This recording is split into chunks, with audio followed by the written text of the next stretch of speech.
ಜನಗಣತಿ ವಿಚಾರದಲ್ಲಿ ಹೈಕಮಾಂಡ್ ಮಟ್ಟದಲ್ಲಿ ಡಿ.ಕೆ. ಶಿವಕುಮಾರ್ ಅವರ ಕೈ ಮೇಲುಗೈ ಆಯ್ತಾ ಅಂತ?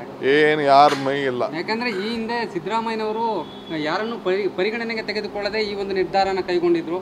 ಹಾಗಾಗಿ ಸಾಕಷ್ಟು ವಿರೋಧ ವ್ಯಕ್ತ ಆಗಿತ್ತು. ಇದರ ವಿಚಾರವಾಗಿ ಶಾಮನೂರು ಶಿವಶಂಕರಪ್ಪನವರು ಮಾತನಾಡಿದ್ರು, ಹಾಗೆಯೇ ಒಕ್ಕಲಿಗ ಸಮುದಾಯದ ನಾಯಕರು ಮಾತನಾಡಿದ್ರು.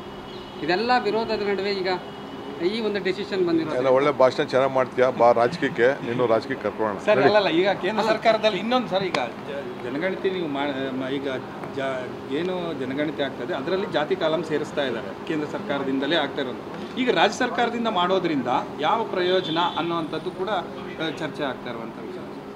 ನೋಡಪ್ಪ, ನಮ್ಮ ಕಾಂಗ್ರೆಸ್ ಪಕ್ಷದ ಪೊಲಿಟಿಕಲ್ ಅಜೆಂಡಾ, ನಮ್ಮ ಅಜೆಂಡಾನ ಕೇಂದ್ರ ಸರ್ಕಾರ ಕಾಪಿ ಮಾಡಿದೆ.